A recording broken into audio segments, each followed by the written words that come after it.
If you're someone who's trying to do more to make more, this is the wake-up call that you need. Now, I run a software company called MemberUp that helps creators build online businesses. I also have 2 of my own online businesses and make over 6 figures a month in them. And I've consulted for some of the top brands in the space. So I've seen inside thousands of businesses. And let me tell you this, the biggest bottleneck to growth is always the same, trying to do too much. So in this video, I want to show you how doing more might actually be costing you money and what you should do instead if you want to grow. Chapter 1, Operational Minimalism. This week, I was on a call with my co-founder, Ross. Now, he's built a company doing over 1.3 million a month with 1 management call on his calendar per week. So we were talking about how most entrepreneurs, especially early on, equate more with better content, more platforms, more offers, more everything. And Ross coined a term that I really loved that we now use to filter every decision we make, operational minimalism. And it means only doing what matters, cutting ruthlessly, thinking in systems so that you can run a profitable and a simple business. Because here's what I've learned. Most entrepreneurs don't think about the cost of maintaining the things that they start. You want to start a podcast, right? Great. But now you need guest outreach, you need content planning,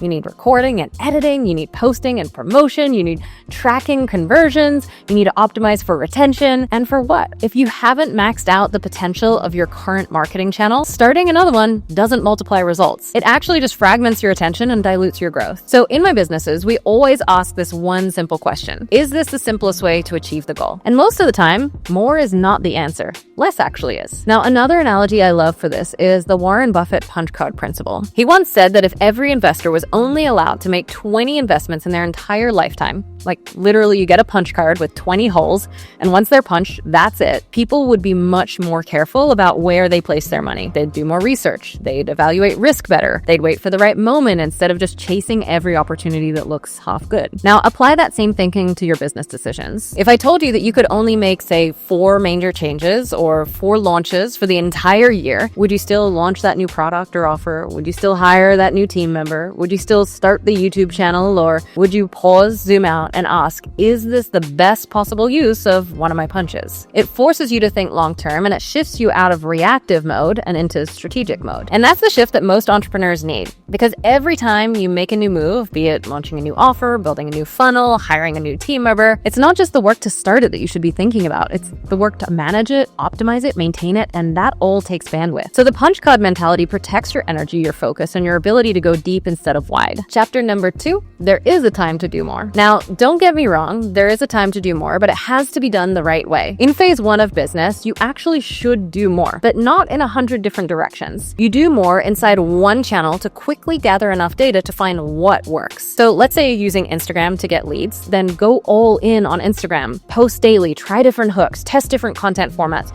track your DMs, convert, refine, repeat, right? That's doing more, but with focus. You're gathering data, getting reps, building the skill to find the exact format that will work, only so that you can distill it down to its simplest form, systemize it, and then ideally delegate as much of it as possible in phase 2. That's the purpose of doing more in phase 1. Now, by the way, if you are looking for the simplest way to build a marketing funnel from Instagram, I actually broke it all down in another video on my channel. So if you're the kind of person who's kind of spinning your wheels, or if you've got 100 different ideas flying at you and you're posting and praying, then go watch that video after this, because every single month it produces over 6 figures without any launches or complex marketing. Let me give you the quick version. Pick one platform, know who you're speaking to and how you can help them, create content that magnetizes that person, craft one simple, what I call a take my money offer that person deeply needs and can't refuse, funnel that attention into your DMs, and convert that lead into a sale in the simplest way possible for you and for them. Now, I know creatives making over $1 million a month who still use this basic structure because it works and it's simple enough to scale without adding tons of overhead, tons of team members,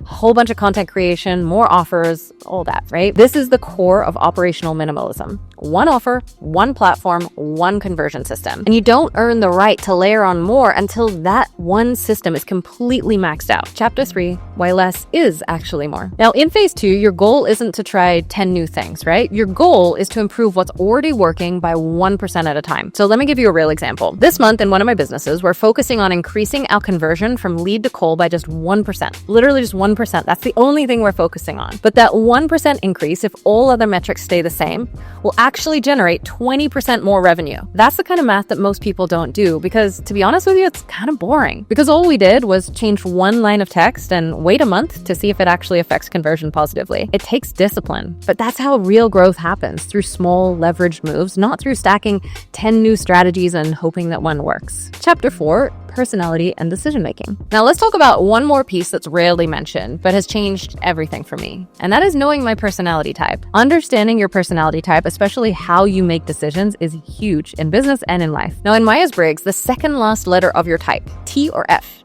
stands for thinking or feeling, and it describes how you make decisions. Now, don't get me wrong, feelings are beautiful. They help you connect, to empathize, to create, but they are not how you should run your business. They have immense value in specific areas of business, but you should not be running your entire business this way. Now, the 3 people I'm closest to and who run the most successful businesses I know are all INTJs. Years ago, I tested as an INFJ, but over time, the way I made decisions changed.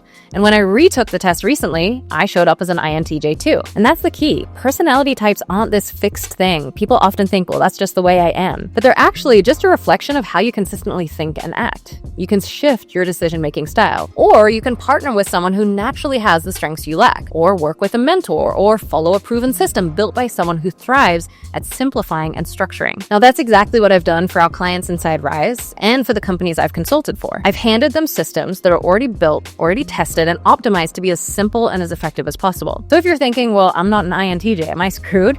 No, not at all. You don't have to become someone else. Though I am a big believer in examining your thoughts and letting go of the ones that don't serve you. More often, it's about surrounding yourself with mentors, peers, or co-founders who bring out the strengths that you might lack, and vice versa, right? We can all support one another. I know so many wildly successful creative types, musicians, writers, artists, who stay in their zone of genius because they have someone behind the scenes managing the strategy. Creative plus strategic is pure magic, because business is decision-making, period. And if you want to build a business that not only makes money, but gives you freedom and fulfillment, your decisions must be aligned with your goals. Now, I actually did a full 90-minute breakdown on how to build a business model that matches your archetype and your lifestyle goals. It's on my channel if you want to dive into that more. But the bottom line is this: if your decisions are clouded by emotion, you risk building a business that you grow to resent. Chapter 5, what happens without focus? Now, I'll give you a real story. I have a friend, insanely talented, huge heart.